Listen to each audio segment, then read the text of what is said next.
अस्सलामु अलैकुम वरहमतुल्लाहि वबरकातुहू। अजीज़ दोस्तों, आज मैं आप हजरात की खिदमत में मूसा अलैहिस्सलाम की बद्दुआ के बारे में वजाहत से तफसील से बताऊंगा कि मूसा अलैहिस्सलाम ने फिरौन के बारे में बद्दुआ क्यों की थी।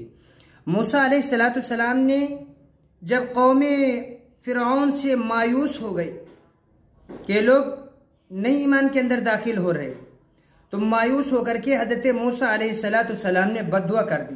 क्या बद्दुआ की? रब्बना तमिस अला अम्वालिहिम, कि ऐ मेरे परवरदिगार उनके मालों को बदल दीजिए, उनकी शक्लों को बदल दीजिए उनके माल के, क्योंकि फिरौन के पास बहुत ज़्यादा माल था, बहुत ज़्यादा जेवरात थे, बहुत ज़्यादा याकूत था।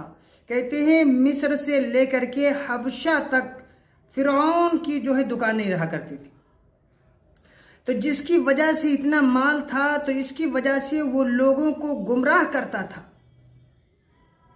लोग उसकी जाहिरी कैफियत, उसकी जाहिरी हालत को देख करके कहते थे फिरौन अगर हक पे ना होता तो इतनी नेमतें अल्लाह उसको क्यों देता।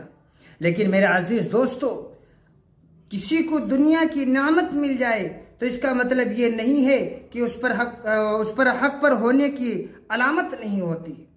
हजरत कतादा रहमतुल्लाह अलैह का बयान है कि हजरत मूसा अलैहिस्सलाम की इस बद्दुआ का असर ये हुआ कि फिरौन का जितना सोना, जितनी चांदी, जितने जो है जवाहिरात थे, जितनी याकूत सोने यानी माल था, अल्लाह तबारक व तआला ने उसके माल को पत्थर में बदल दिया। और फिरौन के जो बाग थे, जो खेतियां थी, उससे जो पैदा होने वाली फसलें थी, अल्लाह तबारक व तआला ने उन फसलों को भी पत्थरों में बदल दिया। अजीज दोस्तों, हजरत उमर बिन अब्दुल अजीज के जमाने में एक थैला पाया गया जिसमें फिरौन के जमाने की कुछ चीजें थी। तो जब उसको देखा गया तो उसमें अंडे और बादाम मिले जो बिल्कुल पत्थर बन चुके थे।